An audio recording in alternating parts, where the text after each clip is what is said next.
Michael Klein, welcome to the Undraped Artist Podcast. Thanks, Jeff. I'm happy to be here. Yeah, man, it's good to have you.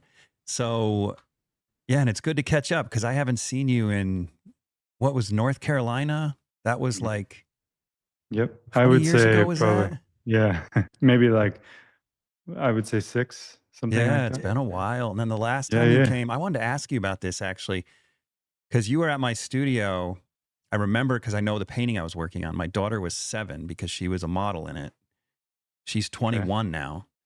Wow. We're getting old, man. Wow. Yeah, definitely. So it's been a while, but whatever happened with that whole thing? Because you interviewed me at that time, but you were doing all these interviews and then you stopped doing it. Sure. What happened with that?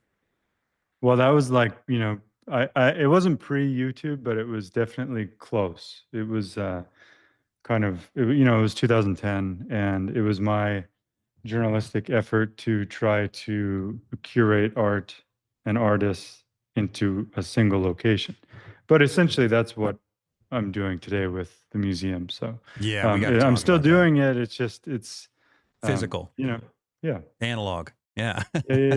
yeah. Yeah, that's great, man. Well, you were kind of way ahead of the game on podcasting. I don't know if you realized it, but you're one of the Yeah. early podcasters. You didn't even know it, probably. That's what it seemed Yeah. like. Yeah. Now we're all just following your footsteps. The Sure. tables have turned. Now I'm interviewing you. Yeah. At some point, I need to get that from. Where is it? Is it still online somewhere? That video or that interview? Yeah, I could send it to you. Yeah, I'd like to get that because I'd want to hear it again. That's like, Yeah, they're fun to look at. yeah, no kidding. So, I know a little bit about you, obviously, because we've spoken a few times, but I don't know a lot about your history other than where you studied. So maybe we could start there. Tell me about how this all started all the way back to when you were a kid.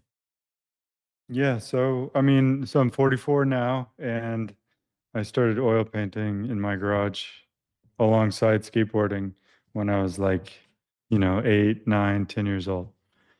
So I've been doing it forever. And it's So how did you get into oil painting at that age? Because when people say that, it kind of blows my mind. Yeah. Because when I was 10 years old, I mean, I knew I had talent, but it didn't even occur to me to get oil paints. It seems sort of mature. Yeah. I mean, most Well, kids it just wasn't like draw. I was, studying John Singer Sargent or anything like that. It was Bob Ross, actually. Oh, no kidding. So Yeah, that's yeah. great. That's So that's what I awesome. was doing. So what did your The parents just buy you an landscapes oil paint from set? books and stuff. Yeah, like my parents hooked me up, and I took it really serious, but it wasn't like studying with a master artist, etc. Yeah. Dude, Yeah, Bob Ross affected a lot of us. he's the best. I know, man. He's awesome.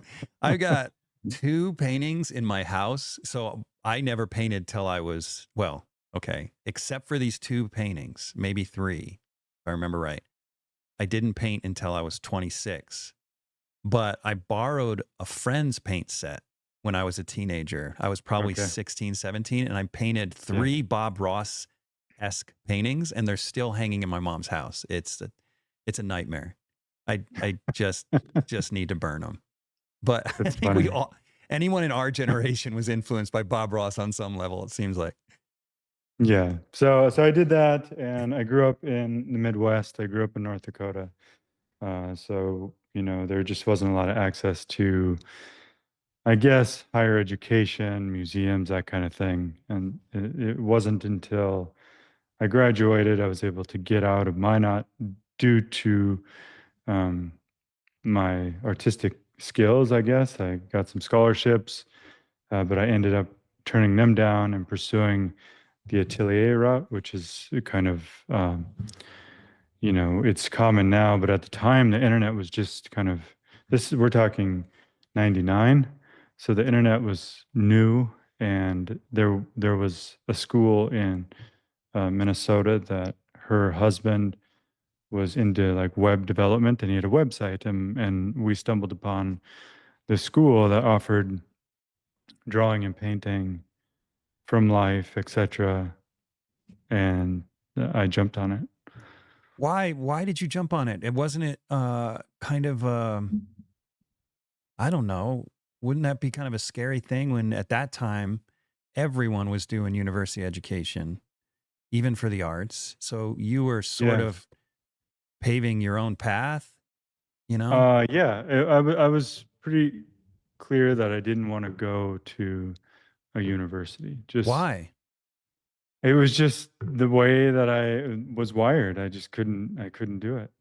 I had had, obviously my academic experience and upbringing, high school and whatnot, and I just was not interested in trying to hold a GPA just to become an artist to sustain the scholarship. And Wow, that's that's what at Savannah. I mean, now looking back, it sounds interesting and fascinating, and I probably would consider doing it. But at the time, all I wanted to do was draw and paint. I didn't want to be graded on it. I just wanted to do it. that's wild because it almost sounds like you were just a stubborn teenager, but Oh yet yeah, it there's forced you some to of choose the that. exactly right path. What did your Good way to parents put think? it. What'd your parents Yes. think? My parents. My father is retired now, but he was a dentist, and he wasn't happy. But whatever. What am I going to do? I'm not going to be a dentist. Really? So, So did they help you pay for it, or do you have to? Did they say no? We're cutting you off if you're going to do something so crazy. no, so it wasn't until they did help me, but it wasn't like, um, I come from a middle class family in Right. the Midwest, so all of the things that I kept trying to do, it was like, loving parents, like trying to support their kid who, was going to be an artist, and While God losing bless sleep at them, night.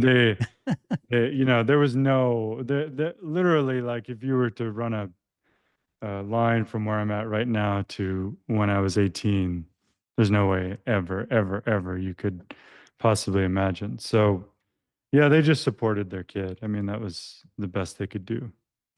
Yeah. It sounds very similar to my parents.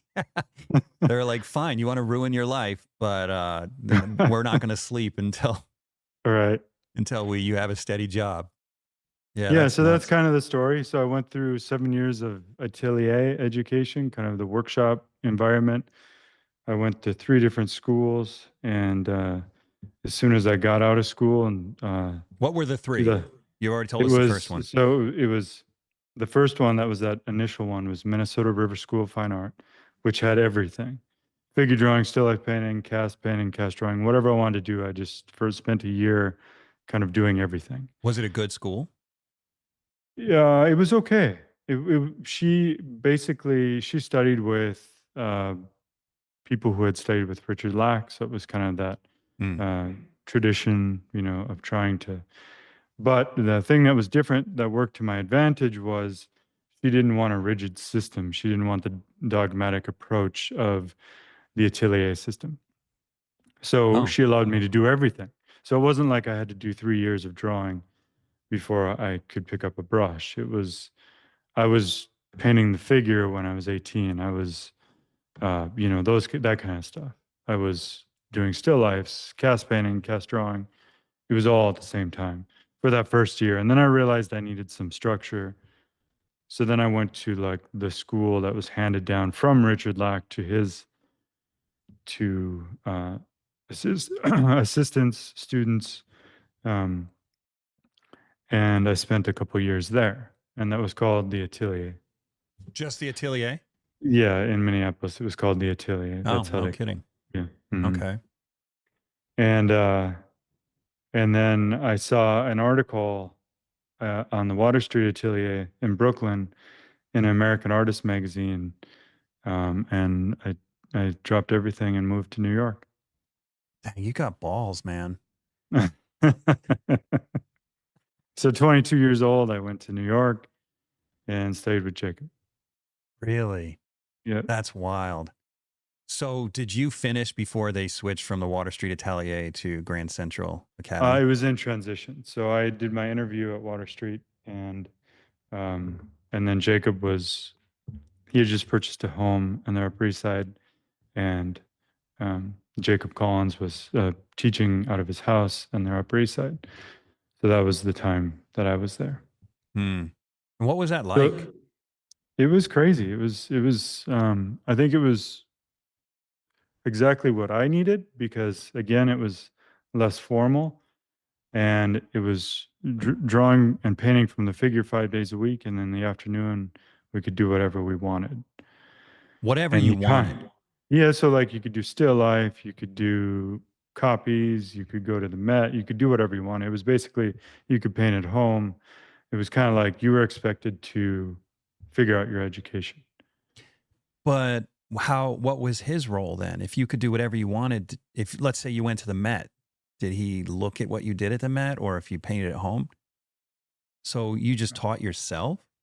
No, it wasn't teaching myself. It was just there was a lot more um, pressure on the student to figure it out. Like if you're gonna make it, one of the things that's very clear to all the artists listening is if you're gonna make it, you have to figure it out. Yeah, No I one's gonna agree. hold your hand and walk you and give you the steps. So that was his way of kind of allowing us access to seeing. Like I got to watch him produce exhibitions and sell paintings, out of his studio for large amounts of money Mm. on a gallery in Madison Avenue, Herschel and Adler. And so that experience, what better experience could you have? You know, Hmm.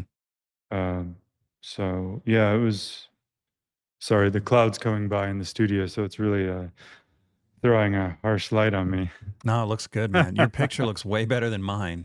You might be the best prepared Oh guest gosh, I've yeah. had. It's visually, we had some sound issues, but visually you look Yeah. amazing. Thanks, man. Yeah, yeah. How have Oh, you been? I I'm know this is yeah, I'm directed towards me, but no, how have I'm you been? great. I'm great, man. I love it's great that we can talk, That's one of the greatest things about this podcast is um frankly, I wouldn't want to bother you if I wasn't interviewing you. Mm. I'd be like, "Oh, Michael Klein's too busy." But I get this excuse to call Yeah. you. Yeah. No, It's great, man. it's very cool. Yeah. Yeah, it's very cool. It's a good job. And how are all your big paintings? Everything is good? Yeah, yeah. I'm just still Yeah. working on that. Well, I don't know what you know, but I'm working on a whole Life of Christ series. So Yeah. No, yeah, that's what I yeah. It's imagine. it's I going. knew that it's a long, many editions, etc. Yeah, Yeah. many many That's years. Yeah. that's awesome. So what about? I'm curious. One of the questions I have for you is, Hmm. when you were at my studio years ago, you said something to me about value, Okay. um, that I've never forgotten, but I've never been able to quite figure out if figure out what is different about the way you describe seeing value and the way I see value other than semantics. Now, I believe there's more than semantics, but I'd Mm. love you to dig a little deeper for me, and what Sure. you said to me was, I'm going to paraphrase because it's been what, Mm, 13, mm, 14 mm. years. You said that at the Grand Central Academy, you conceptualize form, Uh, right? yeah. Whereas many people are visual. They see form Yeah. visually, just basically judging value and then copying value shapes, Mm, right? But you mm. guys are visualized form. And I think you said something about visualizing ants kind of walking Sure. across the Yeah. form. Does that sound familiar? That's very much, yeah, Grand Central Yeah, Academy yeah, time. yeah. So, Could you expound on that a little bit more? I mean, I yeah. get it, and I do think Yeah. about Yeah. form, but it seems like they're so closely related. Mhm. I'd like you to expound on that a little bit more about the Yeah, difference just between how you quickly see. kind of thinking about it from the Impressionist back.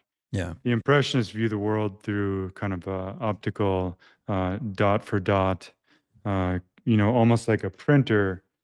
If you look at a photo or a plasma TV, it's got billions of dots.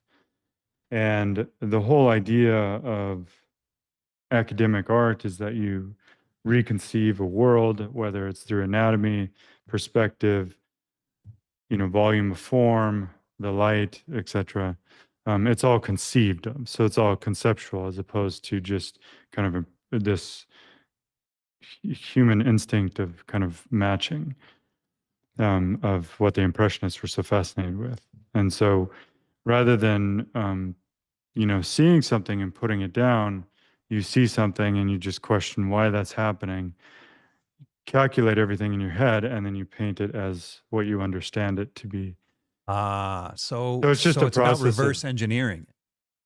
um, You I see don't it, know. then you sort of you reverse engineer it in the sense that you figure out why the light is behaving the way it is, and Absolutely. then Yeah. draw it. Yeah. Yeah. And that can set you up for many mannerisms. So it can set you up for bad painting. I mean, I think there's something to kind of the idea of just copying something and being very faithful to it. I think what ends up happening is the limit of that is in order to really reconstruct something like some of the masters that have come before us, I think you have to take it a step further and not rely on just a good eye, but a good, understanding of how nature works, and then implementing that in your process. So whether that's physics or whether it's how the paints work, which I'm not a big, I'm very uh, bad with materials, but that is a part of it. If you need a Right. certain effect to happen, most certainly the materials will come into play. Um, yeah, so Hmm. that's So what do you see as the difference in result? If I were to draw a figure optically versus understanding it, because didn't it wasn't it yeah, Sargent yeah, that said?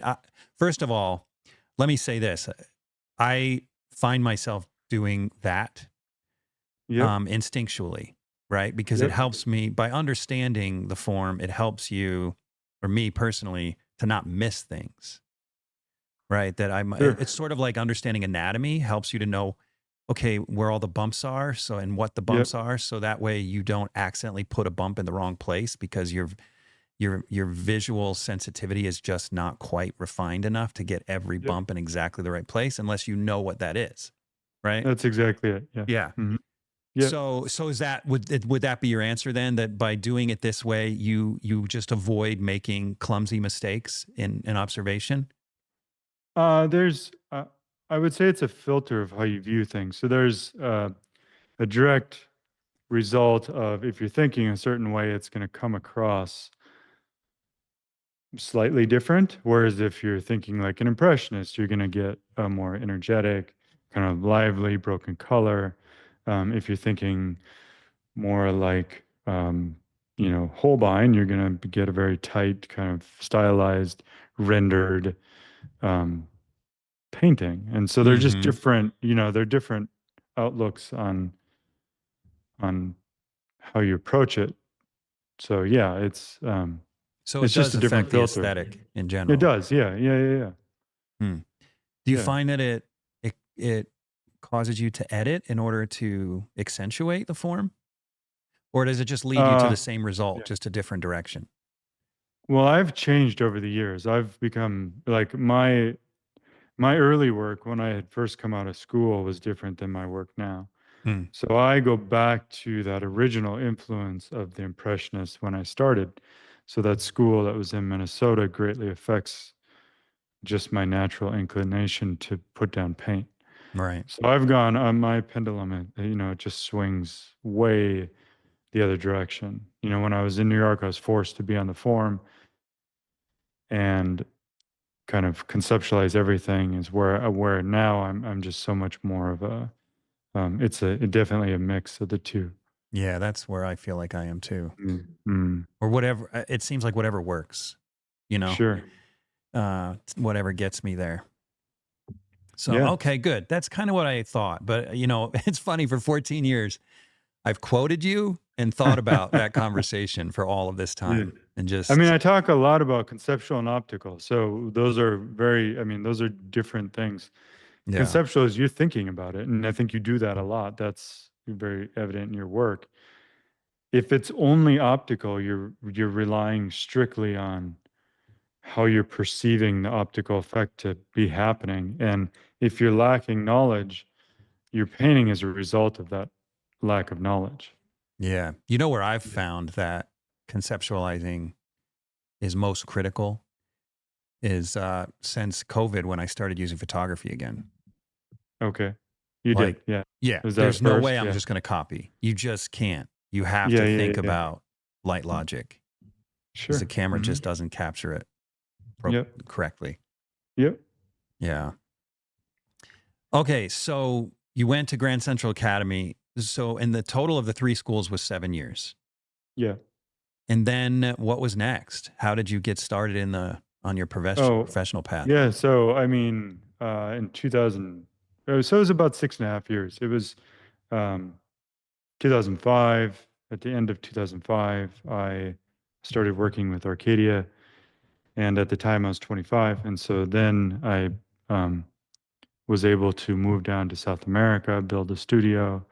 And it really, really launched my career very quickly into, this direction. I've just been fortunate to each step of the way. I've found the right education, worked with an incredible dealer. I've been surrounded by really, you know, just unique situations.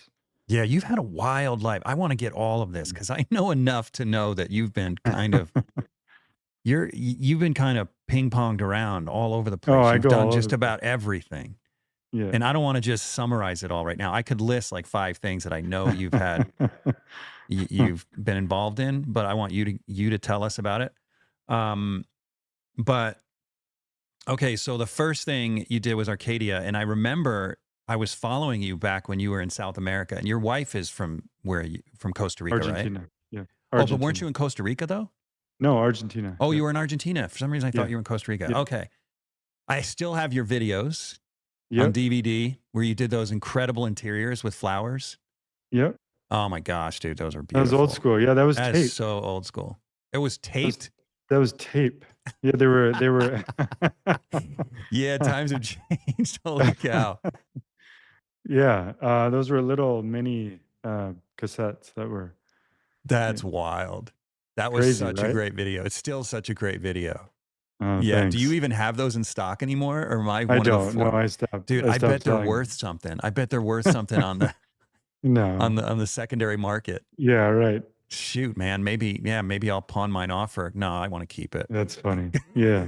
No, post it on the internet. It was such a great Do video. something with it. Yeah. So yeah, you were one of the first person that produced a really good demo video that I personally became aware of. So Mm, that was cool. But what brought you down nice. to Argentina besides family? Was it cheap? Just a good Yeah, place to start? it was the vision of building a studio and making a show. So Okay. that it was for the art. And my wife's family's from there.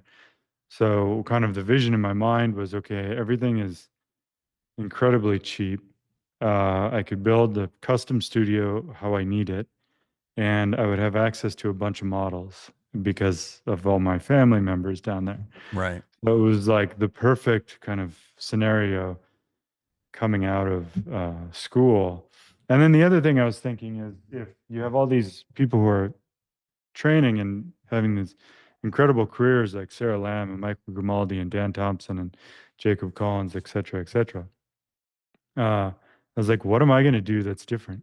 Mm-hmm. I can't exist in this world with these people and try to compete with them. So I was like, well, I'm just going to take the training and go to South America and do something down there. And that'll make me unique just based off of all the stuff I'm painting.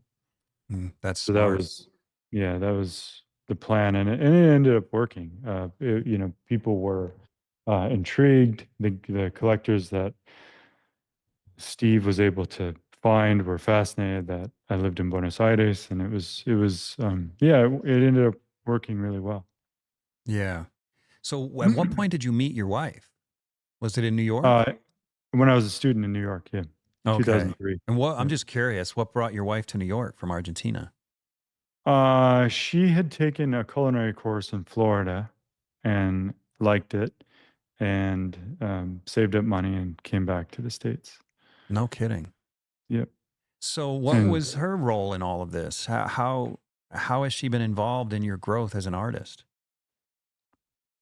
she's been incredibly supportive of just my kind of sporadic, crazy ideas. And for the most part, she's just been alongside me and like 100% supportive. So early on, it was dealing with exporting of paintings from her country, and I would paint all day, and she would cook, and I would go outside and have lunch with the family, and then go back to the studio. It So your was extended incredible. family was there? You were living with your Oh extended yeah, family? yeah, yeah, yeah, yeah, yeah, yeah. Wow. Everyone was always around. It was that's just the culture. Yeah. Yeah. So Did yeah, did you learn Spanish? I did. Yes. Dude, good for you, man. That's crazy. I wish I knew Spanish. There's so many Spanish people here I'd love to talk to. I, I, Yeah. I don't think I have the brain power to So if get you another language. Google Antonio Lopez Garcia interview with me, there's That's in right. You Spanish. did. You Yeah. did it in Right. Spanish. Yep. Wow. Yeah. I'd love to interview him, but I don't speak Spanish. So maybe Okay. you could Yeah, he's a do it legend. again for for the channel. That'd be Yeah, awesome. that would be saying. So okay, so then why did you end up leaving there? It seems like you had a good thing going. Because I saw kind of what was happening in the States, and I felt like I was distant from it all, so I wanted to come back. What do you mean by what was happening? Well, it just when you're in another country and you feel like um, I Like don't an know, like island? shows are happening and Yeah. you're kind of disconnected. And I just felt like maybe I needed to get back and have a presence. And it was probably in the long run, I mean, I don't regret anything because of where everything is led, but um, in the long run, it was probably stupid because Really? I had a sweet situation and I owned everything and I was saving money. And then I went back to kind of the rat race of New York and renting several like at the beginning, I had multiple apartments for the studio and the living situation. And then, I rented a larger studio for workshops and all that stuff. So it just, in the end, if I just wanted to like save a bunch of money, it would have been probably wisest to stay down in Argentina and keep working with Arcadia. Um, but that's not how it ended up. So, and part of the reason is, so I had a show scheduled for, so it was the last exhibition that I had, the third solo show that I was going to do with Arcadia, and it was going to be all outdoor still lifes Mm-hmm. in the kind of naturalistic um, realm of working. And so I was going to set up everything outside, and it was right when Steve Demont, the owner of Arcadia, was transitioning to his contemporary kind of rebranding, and I was one of the people on the chopping block, and um, it was totally fine with me at the time because it was um, I've always had this concern or preoccupation of just like thinking about the art world. And Steve would always tell me, stop thinking about it, just paint. And Mm. and I could never do that. I just couldn't. And so I came back to New York and I started the thing that you were part of, which is that old, it was called American Painting Video Magazine. Mm-hmm. So what I was going to do was document the growth of this movement because I felt like it was just at the start of something special. And and so I did that for a couple of years, but I'm just not a very good business person. So it was I would paint for a month, I would travel for a month, and then I would edit for a month and I'd release it. And Jeez. it was too much. Yeah. I mean, it was growing and it was downloaded in uh, before YouTube was popular. It was downloaded in over 100 countries, and it was bringing in decent, income. If I would have kept going, it probably would have been something, uh, you Really? know. So it actually got Six, traction and brought in income. oh, it did. Yeah, it was. Good It for was you, it was man. successful. Yeah, it wasn't like it was. I always viewed it as being kind of a draw from my painting time. So it wasn't like um, big enough to where I would put down painting. It was always like kind of trying to juggle. Yeah. Uh, and I did lots of ideas and stupid stuff that wasted a lot of time too. So um, thankfully, I've ended up here where I can overlap my passion for, um, you know, thinking about artists and other art and have it all kind of come together in one space. Yeah, and we're going to talk about here. Is it just me or the rest of you guys also get weirdly excited when you order new paint? Because I don't know about you, but when I get paint in the mail, it feels like Santa just dropped my Christmas presents off at my doorstep. With Vasari paint, my paint of choice and the podcast sponsor, it's even more exciting. And let me show you why. Because when Vasari shows up, it comes in this incredible box where each tube lays in this little compartment perfectly formed around the tube in this nice soft foam. And it's surrounded by velvet, red velvet. Now you got to ask yourself, if a paint comes so carefully protected and surrounded by red velvet, you got to wonder if this paint is worthy of royalty. It is. Vasari is.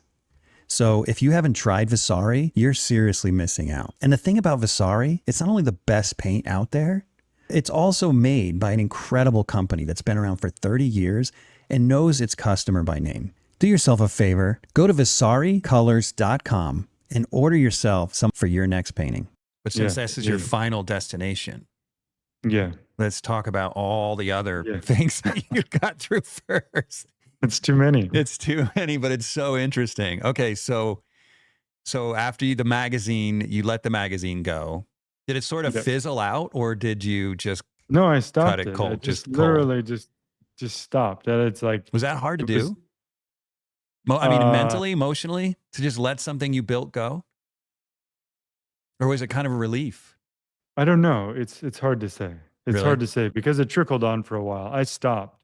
I didn't announce anything. I didn't do any kind of like formal quitting.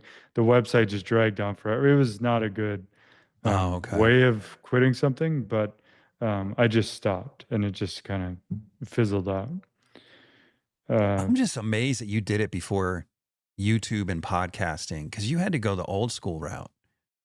I mean, yeah, well, thankfully it wasn't tape at that point. It had progressed a little bit further into digital camera. Yeah, but still, I mean, yeah, it's so much. I mean, it's, I guess there's two ways of looking at it.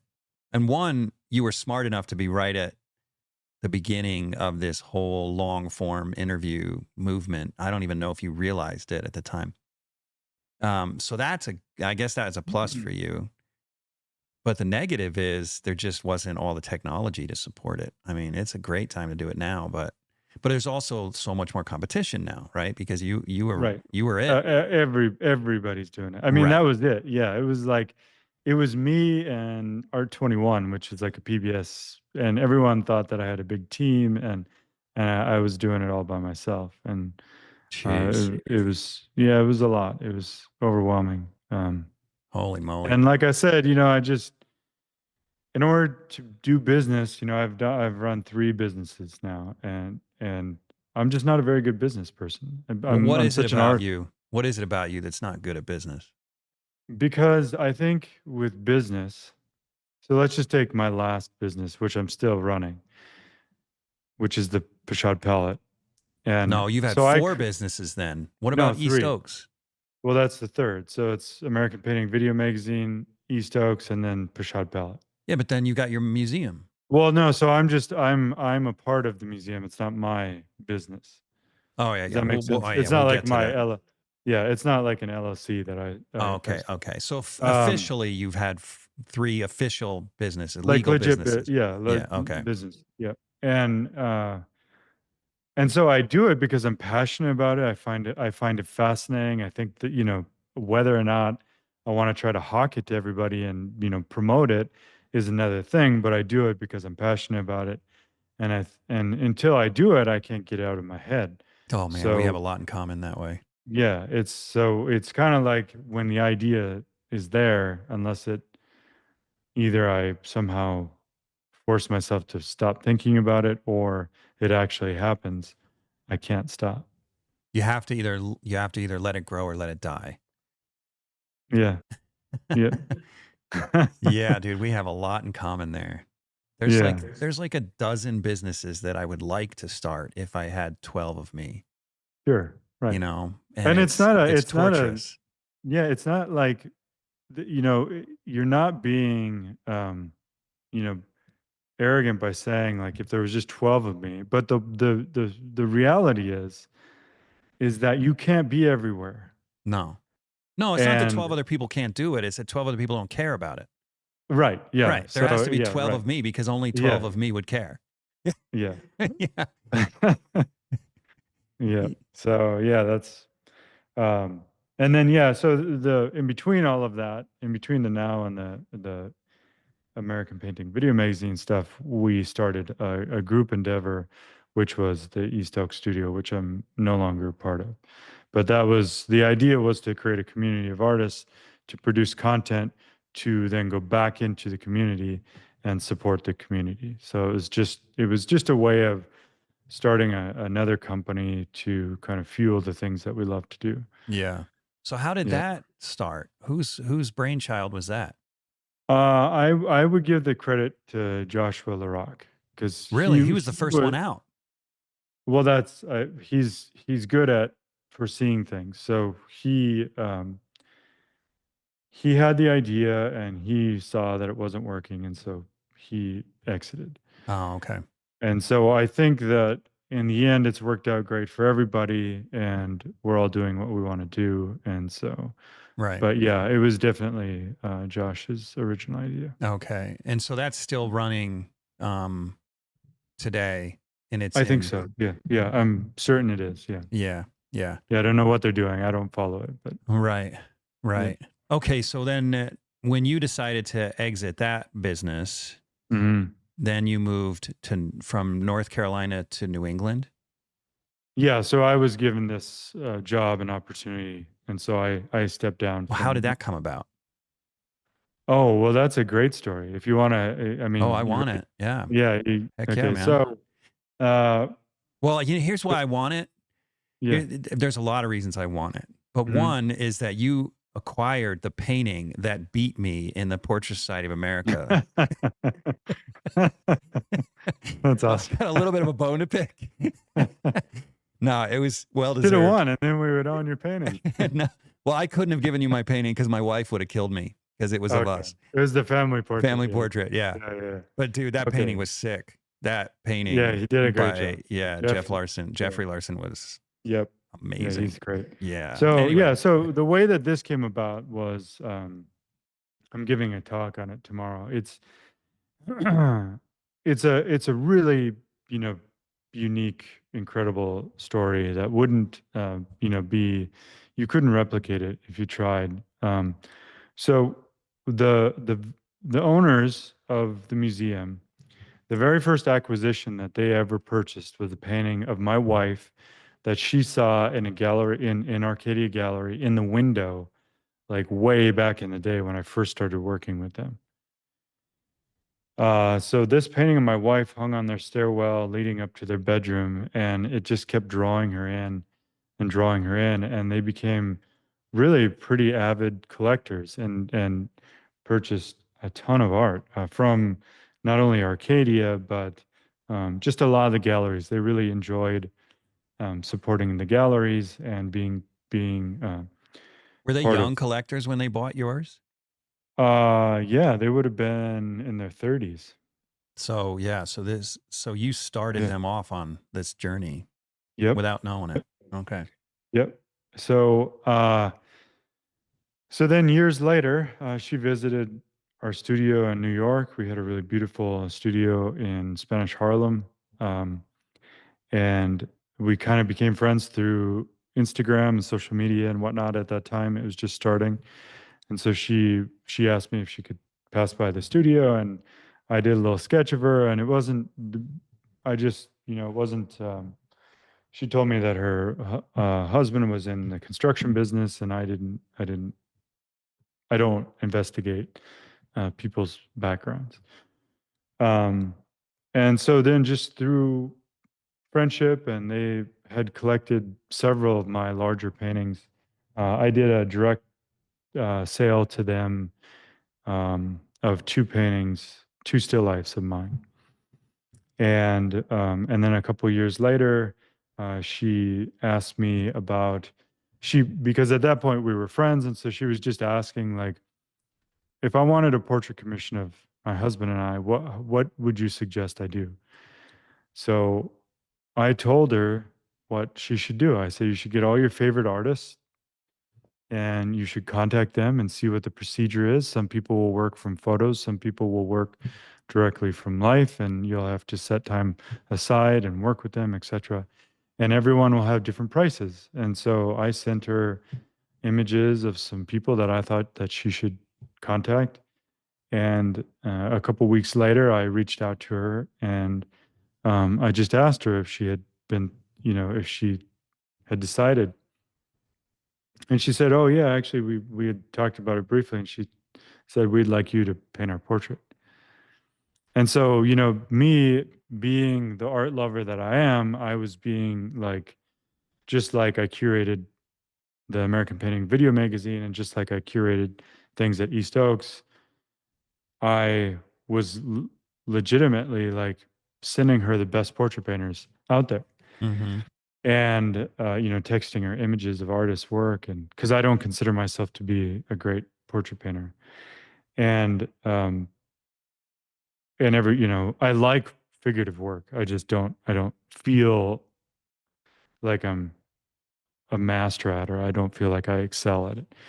But so anyway, she said, "Yeah, we would love you to do our portraits." I was like, "Wow, that's great. Let's get together. I'll come up maybe and do a sitting, a photo shoot, etc." And it was during that trip that that portrait sitting, that this project started. So Really? it was this random, yeah, it was this like she randomly found my painting in New York years ago, and then it was just she could have picked any artist. They have a large collection of art, and she could have had any artist working out there today to do the portrait, and she just decided to pick me. That's cool. So what? Yeah. So okay, I feel like you just skipped over a lot of stuff right there. So Okay. from that point, this project started. Hmm. What what was that conversation like, and what is this project? I mean, I know a little Sure. bit about it, but our audience Sure. doesn't, right? Sure. Yeah. For those of you who um, are not aware, it's called the New Salem Museum and Academy of Fine Art. And it's one of the only museums in the world. There are a couple, but it's a museum that's dedicated to contemporary realist art. So they specialize in, and I'm the director, and I have a large uh, part and role and responsibility of how things are managed here. Um, it's it's um, it's a wonderful kind of fledgling institute because it mimics the movement. It's a small museum, but it's a really beautiful museum. So it's three stories. The building is from 1870. It's got gardens in the back, and it's really a pretty fabulous location.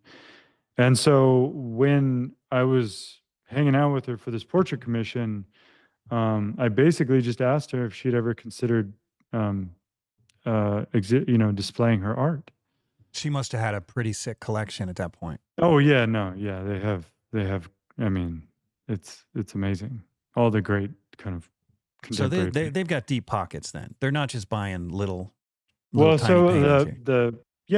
the history of the family goes back 4 generations. They are a big company in Massachusetts, and so they're very affluent and generous, and were able to support this project. It's okay. So you're sitting there, you're doing her portrait, and you asked her if she'd ever be interested in displaying the art. But then you got to find a building. She's got to take all the art out of her house and put it in this building. What does she Right. do? So, Well, she well, got an so empty the house now. that was kind of part of the conversation, was that the building that we're in currently went on the market. And I had seen, because I followed her on social media, that she was sad about the building going on the market because it had been in the family for Oh, it's her three building decades. already. They had owned it. Yeah. Vincent's father owned it, and it had been in the family for 30 years. And I didn't know it, but they had gotten married down the street from this. They got married in New Salem. Yeah. And so the the this home was extremely important to them, and she was sad to see it go because it was special, and but they didn't do anything with it. It was kind of sitting empty, and it was a little bit of a drain because no one used it, Right. and they had to keep it up and etc. And so that was the overlap. That's where I You're like, hey, just you can keep the no home. I We'll just make it a museum. That well, that's so I said, have you ever thought about displaying art in it? And okay. so she thought the idea was brilliant, and so because of the way they do things, they do it big or they don't do it at all. Oh man, And so they these people sound completely amazing. they tore it apart, renovated the whole thing, turned it into a incredible space, and um, yeah, that's just the way they do things. So yeah, Jeez, dude. Okay, so back to my earlier question. They yeah. couldn't have possibly filled it with all of their art. Then they've got an empty house. How did that work? Oh no, yeah, they could. They have plenty of art. Yeah. Oh, so they're the kind of art collectors that, and I've got a few of these that have collected my Hmm. work where they have art in the basement and they rotate it out. Is Yep. that Or okay? storage. Yeah. Hmm. Okay, that makes Yep. sense. Dude, Yep. that's amazing. So Yeah. how did so how did you figure out what your involvement would be? Obviously, you wanted to be involved as a curator, right? Yeah. But you Well, moved so there. yep. So she asked if I would consider moving out here and being the director, and of course I was like, yeah. We just part of our that's exactly what we love to do, and my wife and I don't have kids, and so we were able to do. We didn't hesitate. And so she's the main curator because it's her passion, and I very much support that because it's kind of like Isabella Stewart Gardner of today. She loves meeting the artists and buying their work and supporting them. So I didn't want to come in here and dictate what I thought art should be. Right. I very much was supportive of the fact that the Barlettas are incredible patrons. This should be about them, not about me. And I've been a supportive role in that way thus far. But in the same way, they're big collectors of my work, and we actually have a pretty similar aesthetic and vision. So it's been 5 years of just incredible friendship, and you know, uh, couldn't couldn't ask for a better situation. So what does that involve as a director? You're sitting in the museum now, I'm Yep. assuming. Mhm. Yep. What is your Yep. day to day like? Well, believe it or not, I mean, it's a lot of kind of random weird stuff that's not like director stuff because I'm also the caretaker. Yeah, I know. I So, believe it. yeah, it's like we have animals and I take care of the animals. And Animals. yeah, we have chickens and geese and our dog. And, so When you because say it's we, part, do you mean the museum or you? well, yeah, it's a community here. So the museum has chickens and geese, and my wife and I have a dog, and Laura has dogs. So like, there's always animals around. It's Wait, just I'm so confused. So do you live there? Do you live I there as do. well? I live Oh, here. okay, it's Yeah. starting to make Yeah, sense now. it's the director's residence is attached to the museum. So I'm a Oh, okay. 24-hour caretaker. We run this place, and it's all kinds of like, the plumber will come and just whatever. The Right. electricians or the yard groundskeepers, and so I'm constantly dealing with that stuff. Okay. That makes Yeah. sense. Mm. Okay. Yeah. Sorry to be so confusing. No, no, no, no. It's not you that's It's a confusing. unique It's just a situation. unique exactly. It's like nothing I've ever heard of. So Yeah. you said it's also an academy. Does it house students Yeah. as well?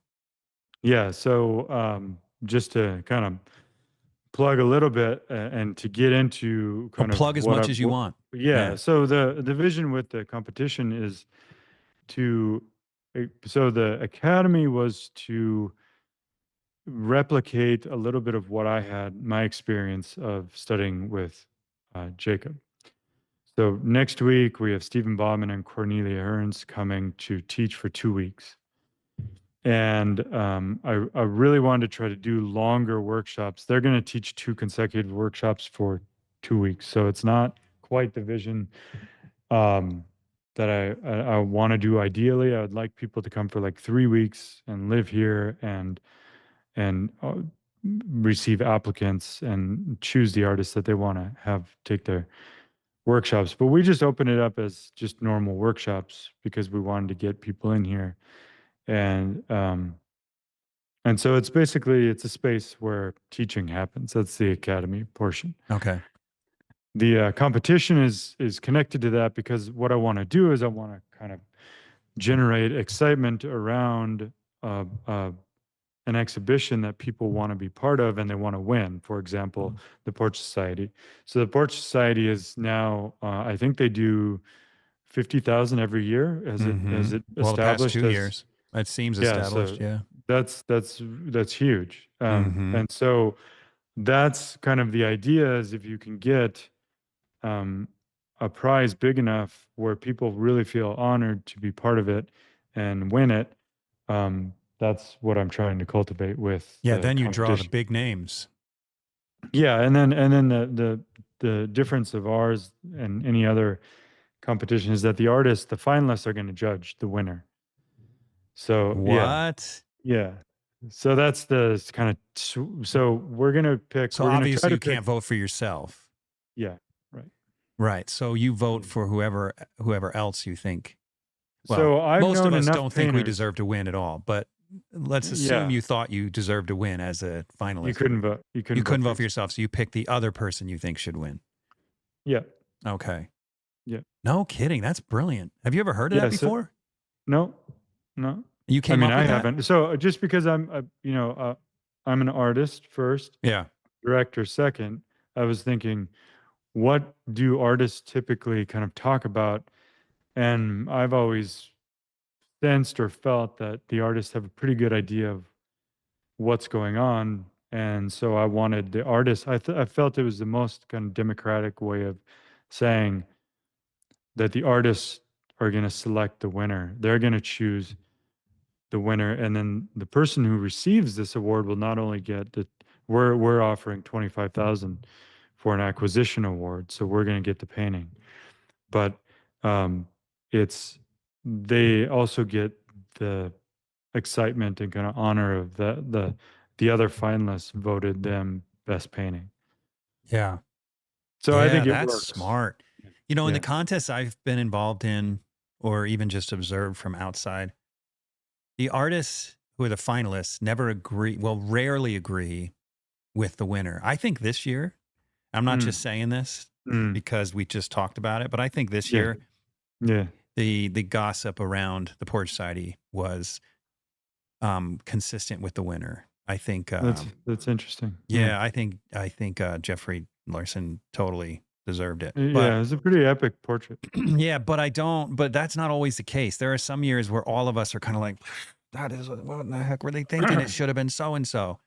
You know, so yeah, I think Yeah. that's brilliant.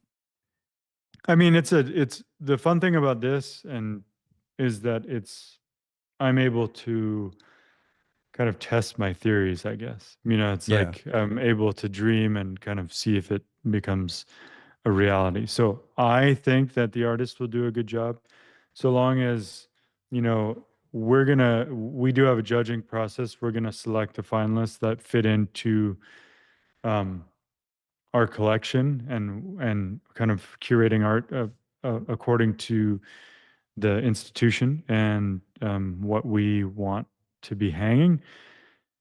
But then all of those artists will then select. We're fine with saying from that point, you all decide who the winner is. We'll accept anything. So if you're one who's interested in entering a contest like this, Yeah. then you'd be wise to correct me if I'm wrong. You'd be wise Yeah. to look at your collection and find out if you're a good fit. Because I otherwise, mean, yeah, that would be smart. Yeah. so like if Jeff Koons wanted to apply, it's not likely he'd get in, is my assumption. uh, I mean, whatever. Everyone's got a fighting shot. I'm sorry, I'm putting you on the spot.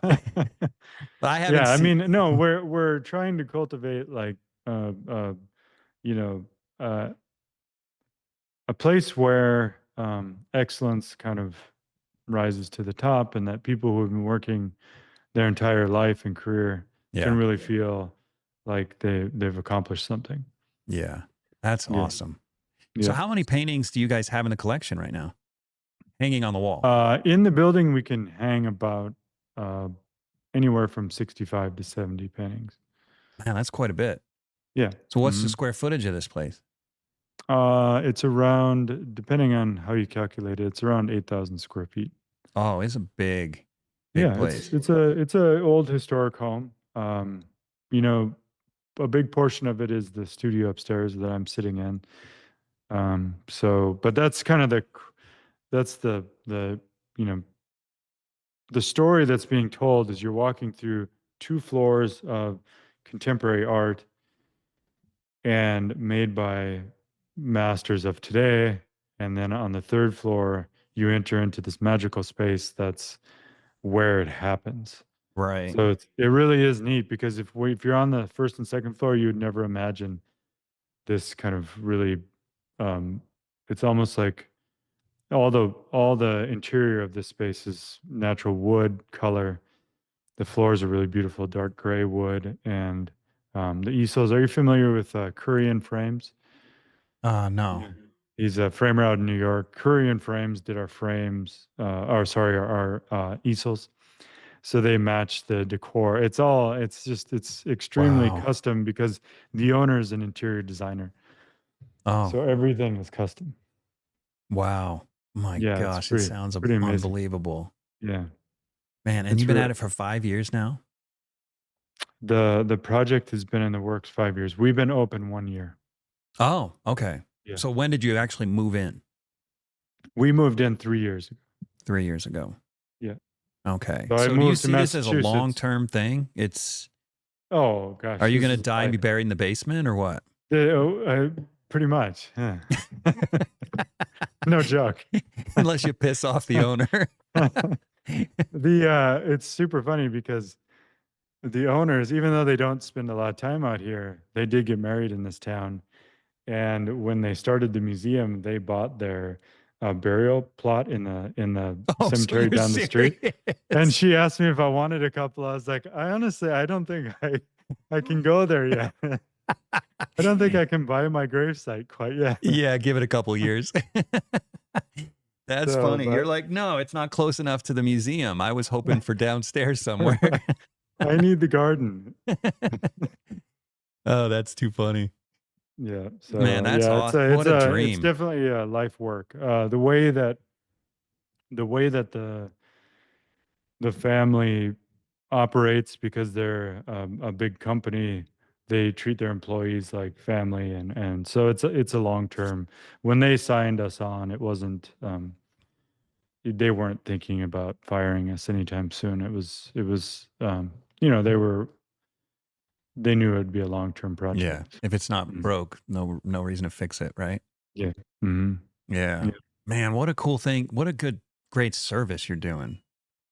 Thank you. Because there's so many ateliers out there. So Mm. the education is growing, but the spaces publicly are not, because all the Right. museums are still, really devoted to modern art, modern Yeah. contemporary art, or Yeah. modern art Yeah. in general. Yeah. Yeah. Yeah. So it's great to have Well, a so the space. way I look at it is it's a space that's not commercial. That's a big distinction. A Okay, so how museum do you get is money? for, Is it all funded by the owners, or do you have no money uh, coming in? well, first, let's talk about the distinction between a museum and a gallery.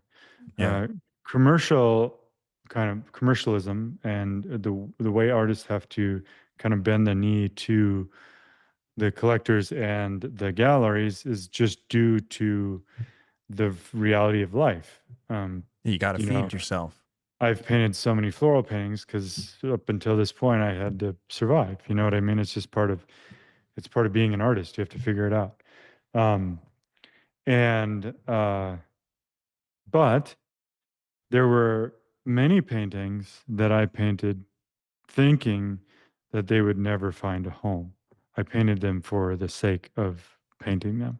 Hmm. And I think it's important to have a public institution dedicated to that kind of artwork that is done for the right reason and painted because the artist is completely invested in it and very passionate about making this kind of art. I just have to take a minute to thank each one of my generous patrons for your part in keeping this podcast going.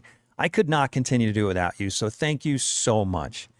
If you're not a patron yet, but you love the show and you listen regularly, please consider becoming a patron. It's really easy to do and it doesn't have to break the bank. Just head over to theundrapedartist.com and click on the link Be My Patron on Podbean. And then choose a monthly donation amount that fits your budget. It's that simple. And Yeah. so that's not all of our art. Obviously, some of it comes from galleries, and that's fine. But what I am saying is that when people walk through this space, they know that a patron has invested in that artist, and it's not a work for sale. It's part of a story.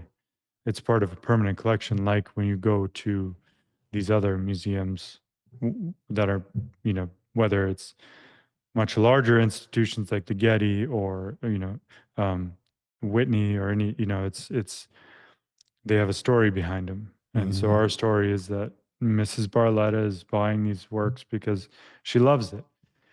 She loves painting, and she loves acquiring paintings, and that's a big distinction, I think, than just hanging a painting on a wall for sale. Yeah, but you still gotta, granted, it's not commercial, but Mm. somebody's still gotta keep the lights on, right? So how Well, does that yes. work? And someone's gotta pay you. I'm assuming you're not doing this for free. So everything is funded privately by the family. Holy crap. Yeah. Man, they really are something else.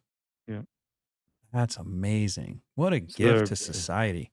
oh my gosh, yeah, it's incredible. Yeah. Jeez, man. Thank goodness we have they're like legit Medicis. I mean, I mean, they're the they're real deal. contemporary collectors. Yeah, they enjoy doing it. They have the resources to be able to do it, and they're passionate about it. So Well, yeah, but they're more than collectors because collectors typically fill their own home and no one gets to see it, sure, right? exactly. They're Yeah, this is a gift to the rest of the mm. world. It absolutely is. Yeah, Yeah, hmm, man, that's yeah, awesome. yeah, Okay. yeah. It's a special project. It really is, and I think that I'm not um, just putting myself on a pedestal here, but I think that the history of what I've tried to do by highlighting other artists, I think I'm in a good position because I deeply care about this stuff. Like I really, I'm when it comes to if I had the money, I would be buying a ton of contemporary art because I love it so much. Yeah.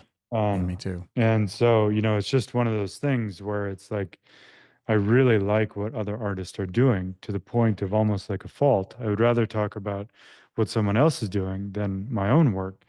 And I think to be a Yeah, we can successful, relate on that one, which is why we're yeah, talking right now. Yeah. yeah. I mean, it truly is. It's so I just find myself in a very beautiful situation because that's my job. Is I'm supposed to lift up these artists who are doing incredible stuff. Yeah. Man, that's Yeah, amazing. yeah. All right, so so as what's next with the museum? Do you have any big plans or is it just you're moving forward in the direction that you already established? Yeah, it's it's been a year of being open to the public. We're happy with where we're at. We have a small staff. We brought on a young gentleman by the name of Noah Clavens, and he has done a brilliant job with our infrastructure. He's an artist himself, and he's just a really gifted addition to our team. And so it's the good thing about it is it's slow. It's slow growth. We don't have to have like really huge plans. I do have ideas and I have kind of dreams of what could happen, but at a certain point, you can only dream so much. You know what I mean? You kind of have to like just enjoy it. Yeah, just let it Yeah. be what it is organically. Yeah. Plus, if you've already got the patron covering all the bills, it's not like you've got to constantly be thinking of ways to Yeah. bring in more funding, Mhm. you know? I mean, it's wise to to be smart. You know, Yeah, of course. obviously it's it's not like there's no guarantees of anything, but I think that at least at the moment I can enjoy it and not have to constantly be uh, painting stuff that uh, I don't want to paint. I can paint what I want. Okay. That's an excellent segue. So let's talk about you and your painting. Okay. Yeah. Well, first of all, when do you paint these days? I paint a lot. I do a lot of online teaching. That really gets me to the easel. I feel like the responsibility of having to actually do something is important. So the teaching gets me working. But I'm not like obsessed with creation. I'm not a, um, as you know, I had kind of a life-changing experience when I was in my early 30s. I had kind of a coming to faith experience, and since then I've kind of lost my rhythm a little bit of being so intense. Mm-hmm. I used to just obsess over this stuff day and night, and it was everything to me. And I've learned to enjoy more stuff. And so when I'm out with the animals and serving guests and doing things, I actually enjoy that, and I value that just as much as my painting. So I, you know, and that doesn't make for a good combination of a masterful artist, because if you're gonna do this and you're gonna do it well, you have to be obsessed with it. Mm-hmm. And if you're gonna go down in the history books as being one of the greats, you just, I mean, you know, they talk about like, you know, they talk about a lot of the old masters and just some of their relationships with their wives. And it was always like second, you know, the wife was secondary. It was Yeah. like painting was everything to them. And anything that came in the way of that was, it could be an issue. And I've just changed as a person. So I haven't been as steady at the easel as what I used to be, but I'm okay with that. Um, I'm fortunate to be in a situation now where that can be a reality. But um, Yeah. yeah, Yeah. You but found, and I mean, I I, still paint. oh, go ahead. I still paint. I Yeah. still do Good. exhibitions. And yeah. Well, I would argue that you became a master before you found your faith, as you put it. Mm. So you're kind of in a good position to just maintain, you know, Yeah. Yeah. maintain that mastery, which is a Sure. lot easier to do than acquire it. I mean, yeah, it was definitely everything for me, and so it was kind of a I viewed it as almost like a life or death situation because there wasn't really a backup plan. Yeah. Um, you know, I jumped in head first, and there was never any planning. It was always just like the way I started working with the gallery was I walked into the gallery with paintings under my arm because I Yeah. was on the subway going to photograph these paintings, and I was like, why am I going to photograph them for the gallery? Why don't I just take them to the gallery? And so like my life has always been these weird tangents of like, um, you know, you just can't plan it. You're just following the urge as they come. It's just things happen, and you know, I've learned that you, if you were to set out to say like, oh, one day I'm going to start a museum and be a director and work with some of the, you know, best galleries that represent contemporary realism or whatever, you know, you just you wouldn't be able to Yeah. Yeah. I plan feel the for that. same way. Mhm. I feel Yeah, I like, mean, honestly, with what you're doing in your historical paintings and a large body of work like that, like you can't choose that. I mean, you have to be kind of chosen in some sense. You're the people have to come to you. And I view that as like if you you've interviewed so many people, but um, if you think of like Mark Maggiori's story, or if you think of Soroya's story, or you know, famous artists are just they kind of maybe if you would know better because you've had kind of intimate conversations with all these people that Maybe they did plan it, but for me, I feel like um, you can work hard and you can kind of cultivate that habit of being in the studio and contacting the collectors and being really good about trying to network, I guess. Yeah. But there's no way you can you can't choose to force somebody to buy one of your paintings. Right. It's impossible. Right. They either like it or they don't. And the culture at large either likes it or they don't. Yeah. And it's completely out of your control. You know. Yeah. It was Chuck Close, I think, that said if he was born 10 years before or 10 years after, he'd be a nobody. Hmm. He just, That's fascinating. yeah, Yeah. he just was like, Yeah. people were just looking for what I happen to be doing in the day I happen to be doing it. It's amazing. And it's fitting that That's Chuck Close would say that because he was kind of a realist in a modern world. And yet mm, he was treated like a modern artist. And he sort of like rode that kind of like fence sitting in a way, and somehow he mm. became famous. So Yeah, I think yeah. he recognizes that, it's like, who would have thought I'm doing these large scale photorealistic portraits and people want them when, Mm, you just never know. yeah.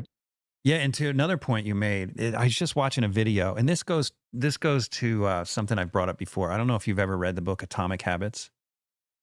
Mm. It's an interesting I book. know And of it, but I haven't.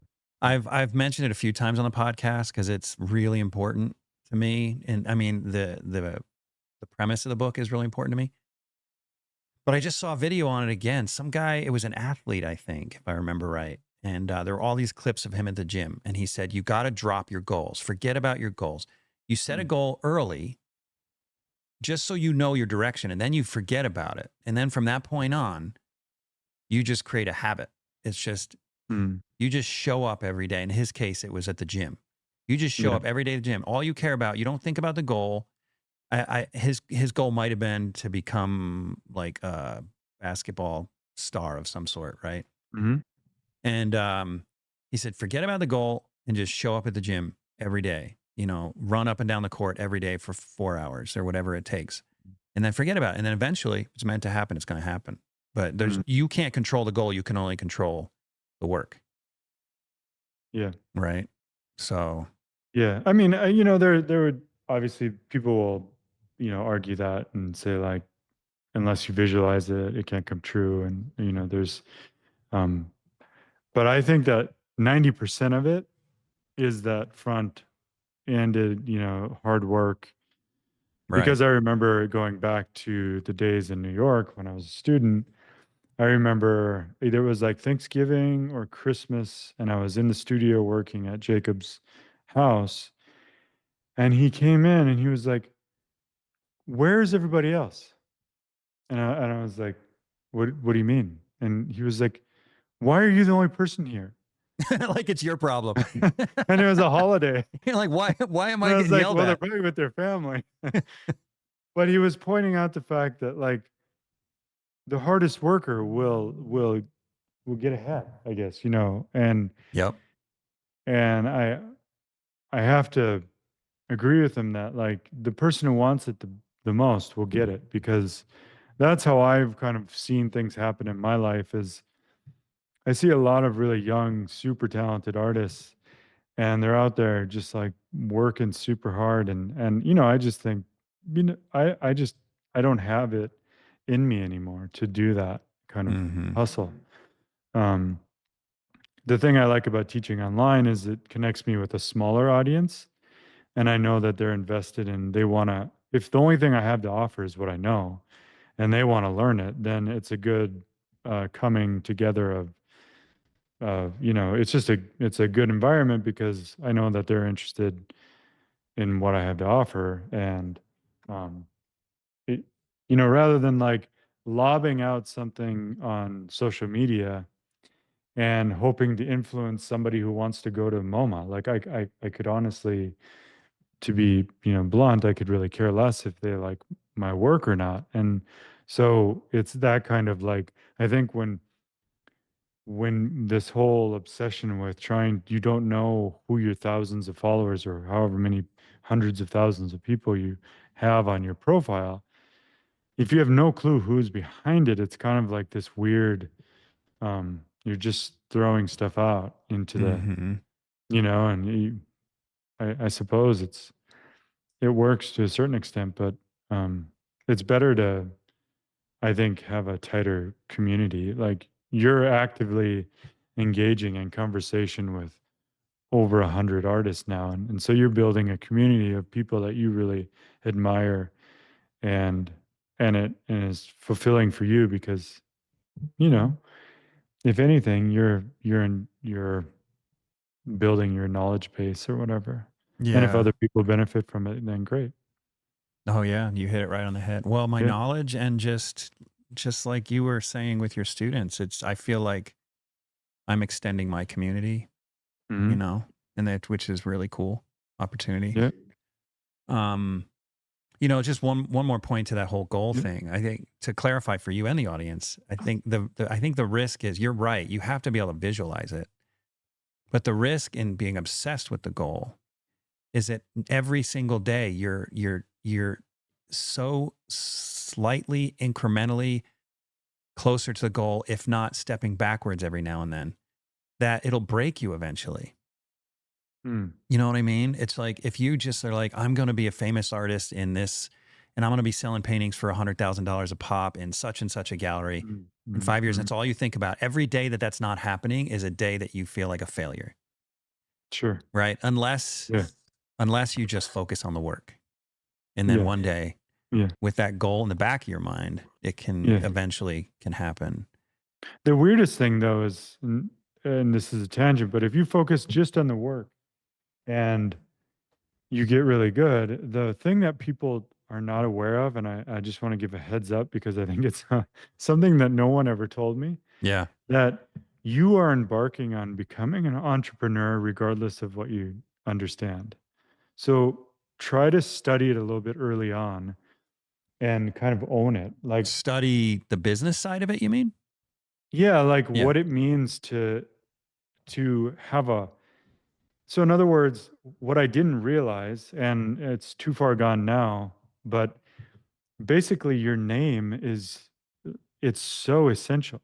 Like it's, Mm-hmm. and I It's your know people brand. like, it's your, yeah, it should be like Michael Klein LLC, like anything Right. that is connected to, but it's not something that I did early on.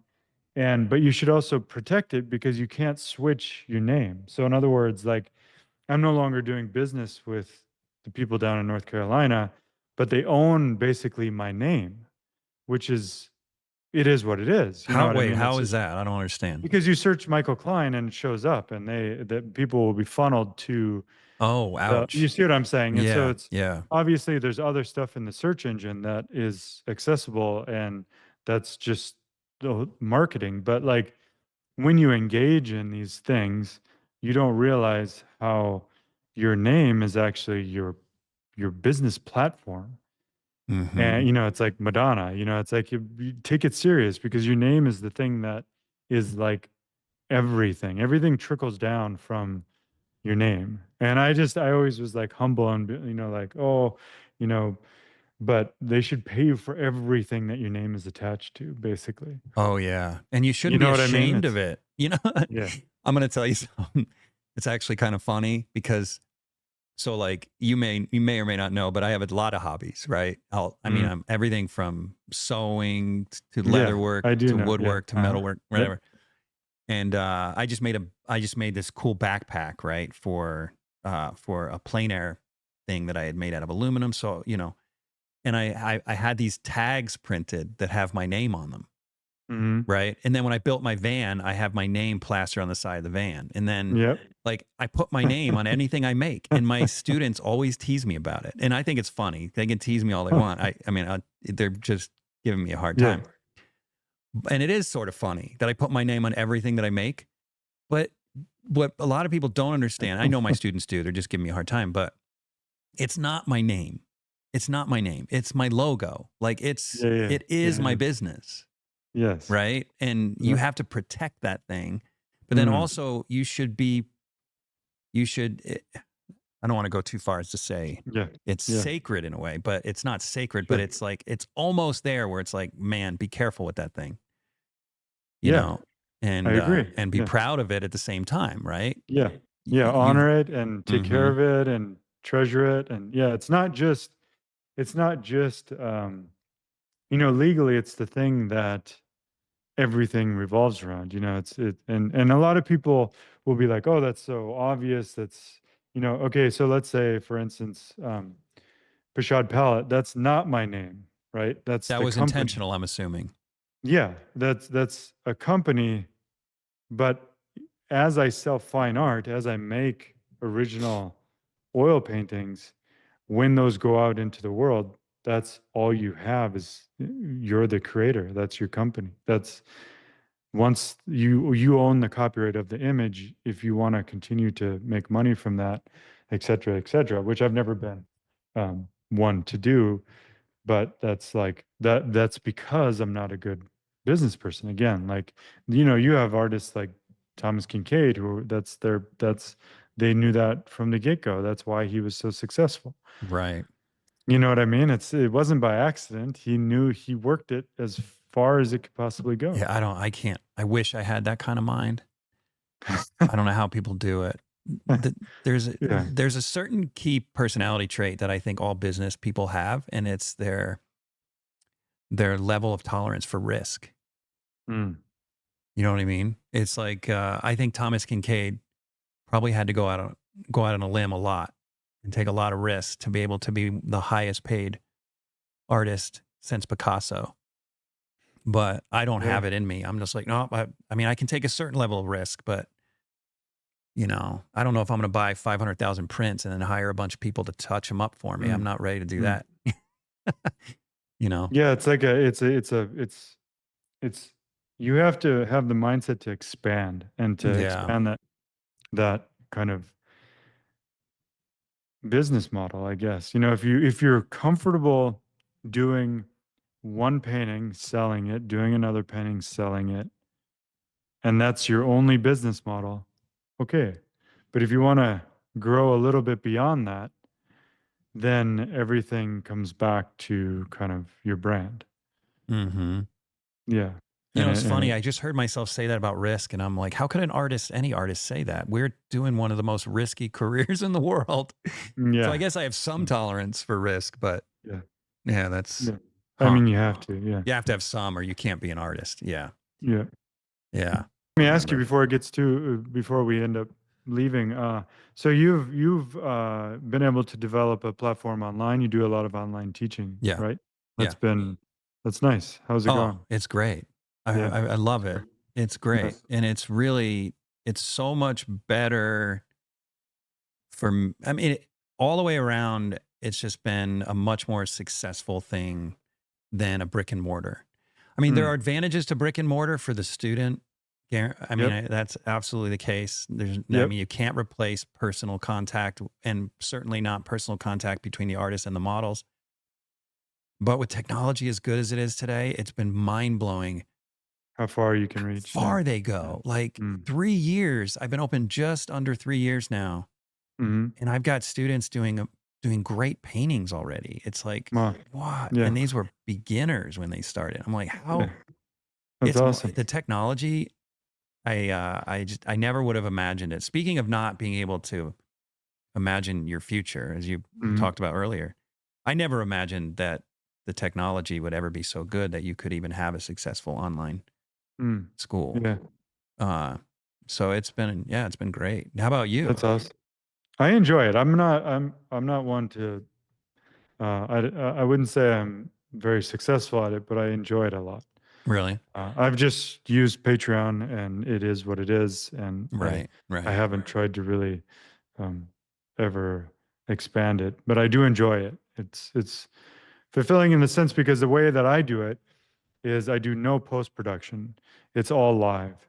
So I sit down, I hit record, and I do a demo, and I'm the one editing it. So I switch between the cameras myself as I But are paint. people watching at the time? No. Oh, okay. So I go through the whole demonstration. I paint exactly what I want. Usually it's paintings for galleries or things that I'm kind of interested in fleshing out. And I hit stop. And it sounds like it would be a really simple kind of edit, but it's actually I go between, because I've always been interested in camera stuff and just fiddled, played with it a lot. And so I flip back and forth between three cameras. So I have one on my face, one on my palette, and one on my painting Are you doing that in real time or in post? in real time. Yeah. So I don't have to do any post. So that's the thing that makes it so much fun, is because in experiences in the past, What do you not, have, like this a is little not, loop deck or something where you're flipping between cameras? yeah, basically it's Ah, super easy. You just kind of flip back and forth. And yeah, so I that's know exactly what I'm exactly doing what here. this, Yeah. yeah, I know exactly what the student is looking at. So if I want to zoom way in on a detail, then I do it at the moment. And that's usually if you've ever done, which you have, a recorded video and you have a production crew and you don't know what the production crew is filming, you can only give so many Oh, dude, examples that's because smart. you don't know what they're looking at. But you have to reach back and zoom, or do you have you have It's control all on your it loop I deck? have it all set up so it's all very handy and it's super easy. Dude, that's brilliant, man. It's really nice. I enjoy it a lot. It's super fun, and I think it's a relatively high quality of production, and the students seem to like it because Hmm. I offer. I'm not claiming to know the answer. I offer, like, basically what Jacob, like the idea of, I think what I experienced that was so beneficial was I saw Jacob go through temper tantrums. I saw him be successful. I saw him, r- package paintings, et cetera, et cetera. And that's what I try to offer, is like, if I'm upset or if I'm struggling, my students know that, like because I express it.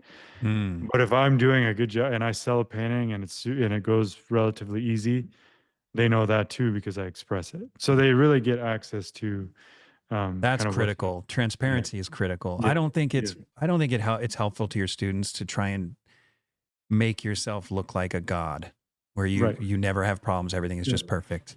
yeah, yeah. Yeah. Yeah, that's nice. So how do people sign up for your deal? Do you have a It's website or just something? it's Patreon, Michael Klein, Michael Patreon. Klein on Patreon. Okay. Yeah, All right. yeah. So let's look at your work here. What's best? Instagram or your website? You can go to my website with the painting section. Okay, It's let's do probably that. just it has a good selection of, like, old and new. Okay. Yeah, man. I someday I want to own one of your paintings. I'm sure I can't Mm. afford them, but if you ever do something microscopic, let me know. You can afford it. It's Yeah, these are I'll trade remarkable. you First one. of all, oh, that'd be amazing. First of all, this is one of your older ones, right? Yeah. Yeah. Yep. So this is from down in Argentina. Yep. Yeah. God, man. Yeah, that's a classic. It is so beautiful. One of the things that I love about your work and your ability to paint is you have an incredible control of value. I mean, the subtleties in the values on these leaves Mm. are second to none. Thanks. It's amazing, man. Yeah, unbelievable. So when you did this, when you did the video, you did this Mhm. process, and Carlo Russo does a similar process, I think, where you did a pretty elaborate drawing, I did, yeah. and then you I transfer the drawing so I that you can gridded it focus on out. painting. Yeah. Yep. I gridded it out and I redrew it on the big canvas, and then modeled through all the I basically modeled through the entire plant as the roses were starting to grow. So the roses were in bud form when I started the picture because I knew it'd be a couple weeks out. And so What? So you're basically working from the bottom up, more or less? I developed, yeah, the whole painting, and then I put the flowers in at the end. Wow. Yeah. So did the leaves stay pretty consistent for a couple weeks? They did, yeah. Believe it or not. I mean, I had a kind of like a greenhouse extension to my studio, so it was like ideal environment. And what's your palette in a painting like this? Are you using black? Oh gosh, it was so long ago I can't even remember. I do use black a lot. I'm Yeah. sure I did. Um, Yeah, because the grays are yeah. just Yeah. My I yeah, started my using black recently, and I've always okay. avoided it because I went to a crappy school. Well, not crappy. I mean, I had some good teachers, but and they told me that black was a sin, and Yes. but That's right. I've started using it, and the what's nice about black is when you want it, it's really helpful in unifying a painting. I think anyway. Yeah, I mean, I don't know. I'll give you a different perspective on it. Okay. So black is neutral blue. I Well, mean, yeah. so if you were to say neutral blue is helpful for a painting, I mean, maybe if it requires neutral, like if so, I have neutral red, yellow, and blue on my palette. Black, raw umber, and burnt umber. So because those are the primary colors, that's you mix those with white, and you're about as dead center in the spectrum as you can get. Well, yeah, but here's why I think it unifies a painting because Mm, if you use ultramarine blue, for example, mm, right, and you mix, let's say you're mixing a purple out of black okay. and say vermilion, and then you Yeah, mix a green out of black and say lemon yeah, yellow, right? yeah. Those two colors are going to be more unified than a Mm, purple with ultramarine blue and vermilion and ultramarine blue and yellow, yeah, which are going to be a yeah, stark purple and a stark green. You're going to get these yep, nice subtle colors that work better together than two extremes. absolutely. Yeah. So they're Yeah. closer to the center of the spectrum. So Right. Which because it's a yeah. neutral blue. Yeah, yeah, yeah. Right. That's what I Yep, mean. Yeah. yep. Yeah, man, that's gorgeous. This episode is brought to you in part by Rosemary Brushes. If you're one of my listeners who's a professional artist, you're already using Rosemary brushes. But for the rest of you, come on. Take your work a little more seriously. Stop buying the other brands. It's just not worth it. Every now and then you may get lucky and buy a good brush from another brand, but use the brand that professionals like myself are using. Go to rosemaryandco.com, link in the description or the show notes, and get yourself some quality brushes before your next painting. Okay, let's look at this. Yeah. So God. again, those are like old school classic, kind of like right when I got out of school, that's what um I was thinking, I go to another country, Yeah. and that's the kind of stuff that So you say you're not a great portrait painter, but I disagree, man. You've done some really beautiful portraits. thanks. I mean, I think that one's pretty good, but I typically there's always something I don't like about my portraits. What is it about? Well, you're not supposed to. I'm not even going to ask you that. You're not supposed to say in public what you don't like about your work. So I'm gonna just leave that out there. That's funny. Just tear um, apart your own work. yeah, I don't want you to do that on the podcast, but I don't think anyone would agree with you anyway. So it's kind of a pointless conversation.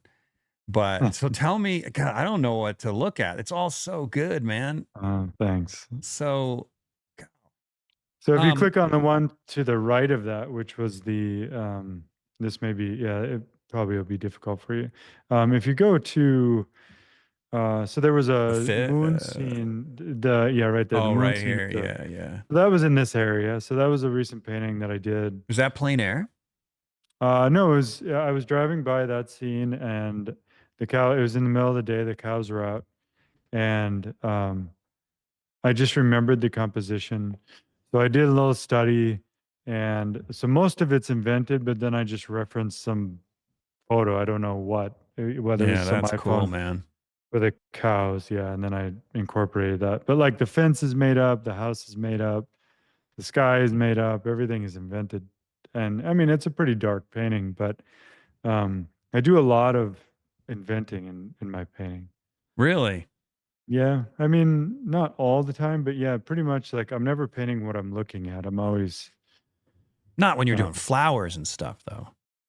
yeah, flowers are more reactive. So flowers are kind of Yeah. just, I'm just letting it speak to me, and yeah, Okay. Yeah. This. Yeah. Your, your website's is it's challenging. gonna kill you. Yeah, It's just okay. go to Instagram. Are you sure? All right. Yeah, yeah, I don't have anything that I wouldn't, Okay.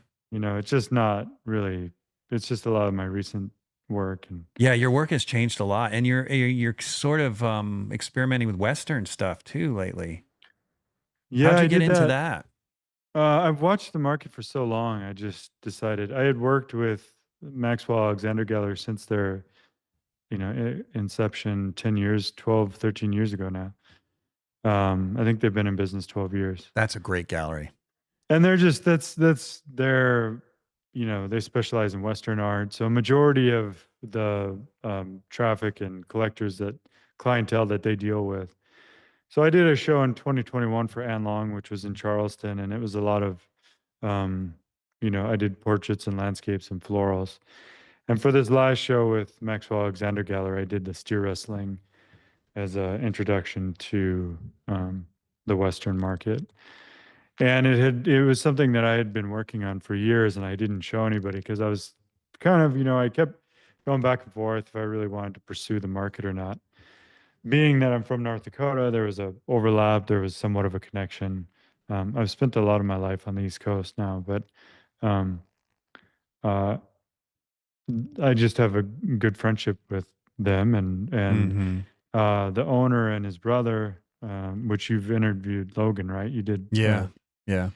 They really liked this series and they were into it. So I felt that if the artists were into it, then I would do it. And so Logan Ajij. I can never pronounce his name right. Is it has Ajij? you, Ajij. it's something like that. Yeah. Yeah. Just Don't for ask people. me. Yeah. Yeah. To reference. Yeah. Okay. How did it do? How was it received? It was okay. A lot of the artists thought that it was going to be like a sellout show just because they see a lot of the kind of uh, stuff happening in the market. And it's not that easy. I knew that it was going to be a tough sell because it's not just like a cowboy riding into a sunset. Right.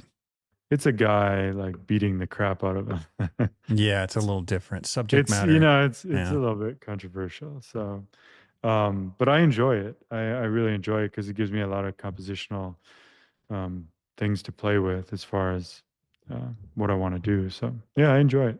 Hmm. Yeah. It's beautiful. Yeah.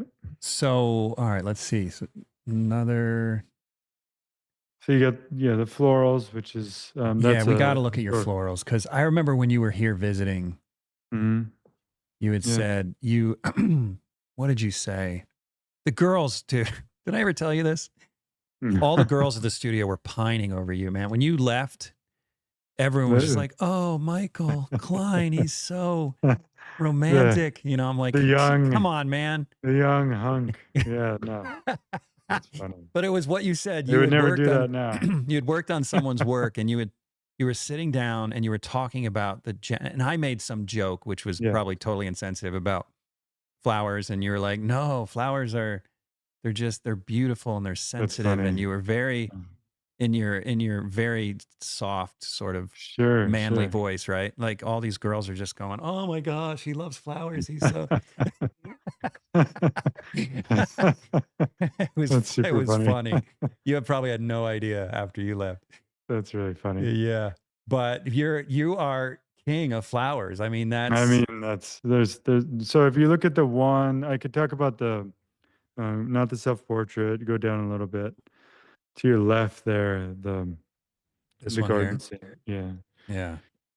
So that was for my show in 2021, and I've wanted to return to a theme of larger garden scenes like that, but it's one of those things where at this point I've become so kind of sporadic that um, unless you really like dive into it and do it and continue to do it, that painting sold thankfully. It was quite big. It was like maybe 44 inches, you said here. some okay, 32 by yeah. 44. Yeah, so it was a larger floral for me. Um, I don't really ever go too big. I don't do like massive paintings. So, um, but yeah, that was fun. That was one of those paintings where um, I feel like maybe something kind of I agree. clicked. Yeah. So what And, you've changed a lot. I feel like back in the day when you were making those videos and living in Argentina, mhm. you were painting not thin, but thinner, and I imagine with Okay. softer brushes. It looks Yeah. like now you're painting thicker, looser with bristle brushes.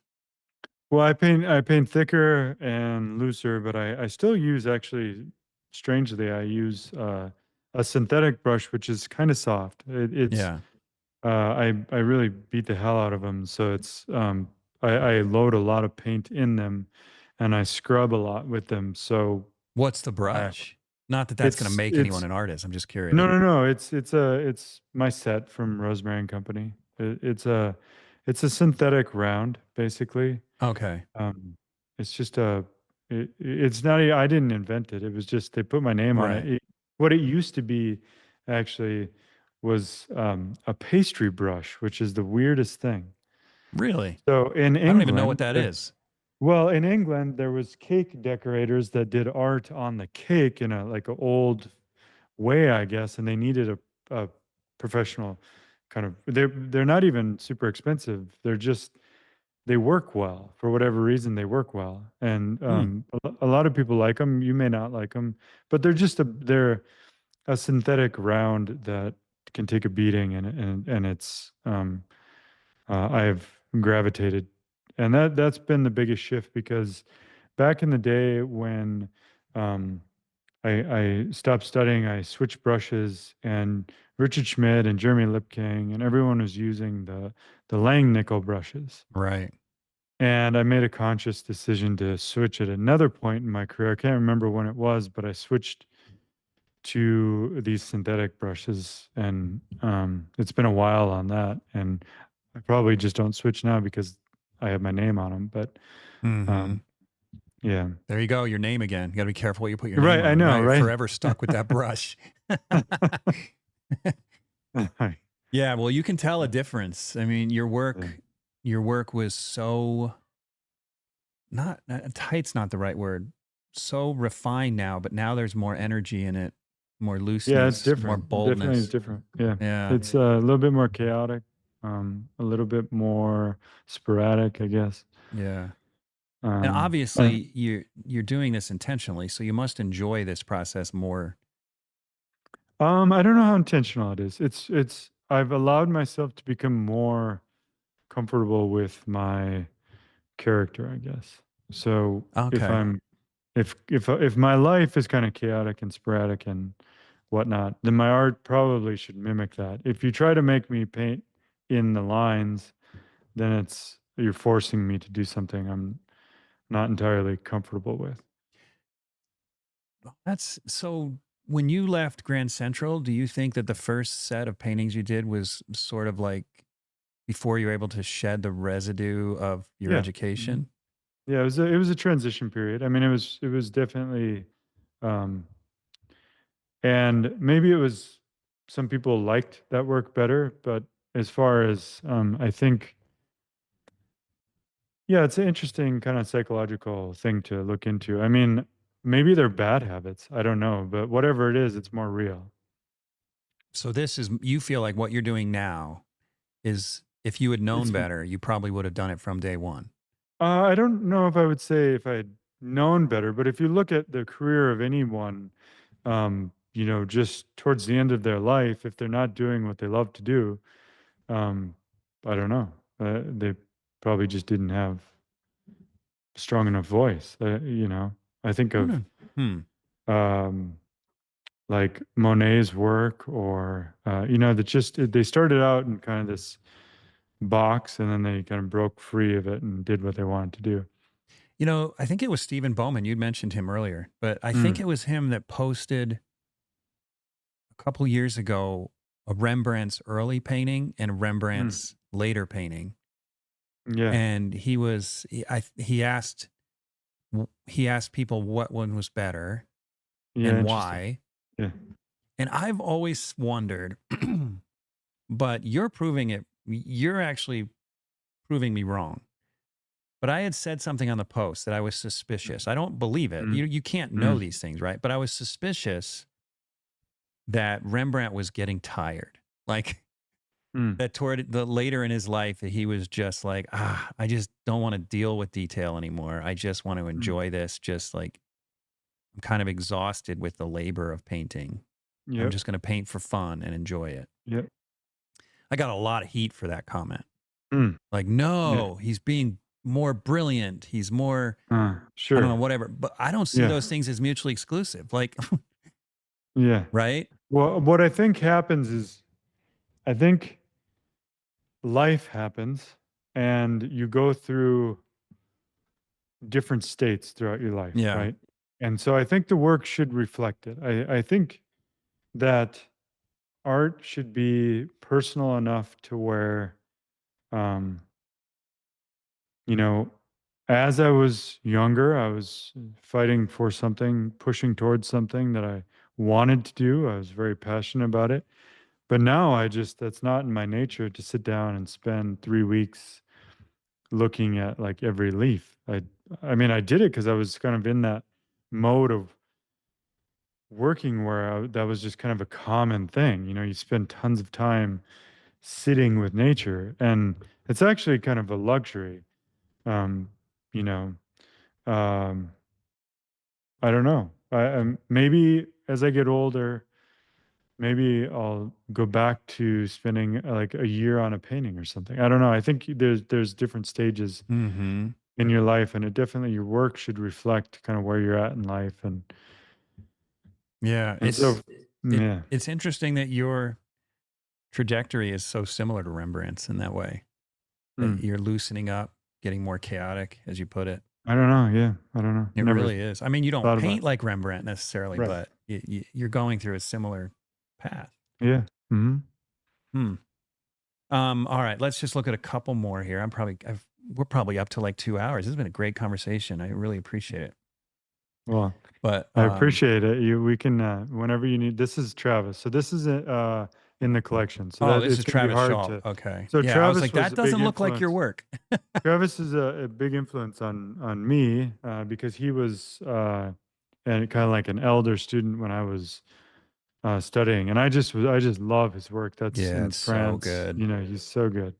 We So were that's supposed to trade a while back and I dropped the ball. I need to get him on the really, podcast. yeah, Yeah, he's just incredible. because I couldn't decide which painting I wanted.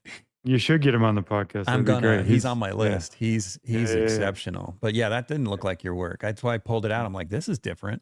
Hmm. All right, let's Yeah. see. So you started doing well, you've always done Go to that. landscape. See the self portrait. Go to the one below it. That's a little study that I did down in Key West at I love the. the looseness of it. Look how buttery that is. So that's like that's when I was developing the little Prashad palette, and I was doing a bunch of like studies to make sure it worked because I needed if I was gonna sell it, I needed to make sure it like was actually a thing that. Yeah.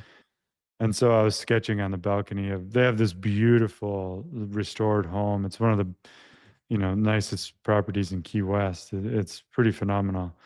And that was on the balcony. So I love these little this is the sketches. this is the owners of the museum. Okay. Their house. Yeah. Yeah. Mhm.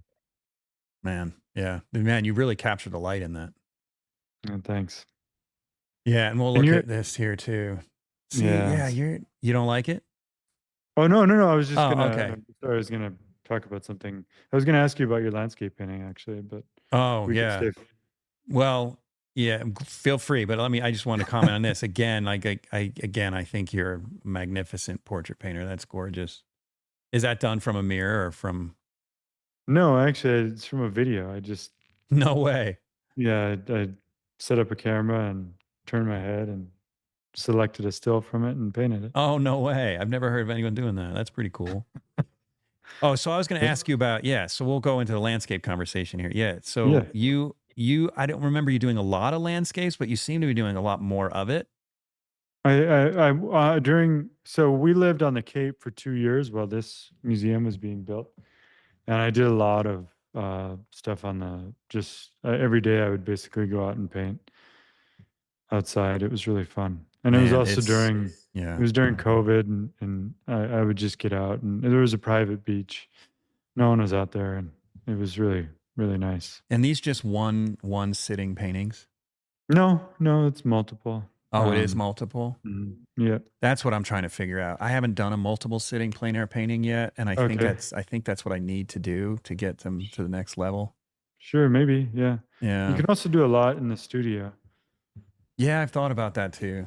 I'm not Yeah. well, yeah, I'm not much of a landscape painter. That's kind of the thing I'm trying to conquer right now. I can Have do you a good been? landscape in the studio, but but plein air is it's a whole different animal. Yeah. Have you been posting your landscapes, or are you just doing them? No, I'm just doing them. I never post Okay. them. I don't post Okay. anything. I don't, dude. Okay. I've been on Instagram for 10 years and I've got like, I don't know, 190 posts or something.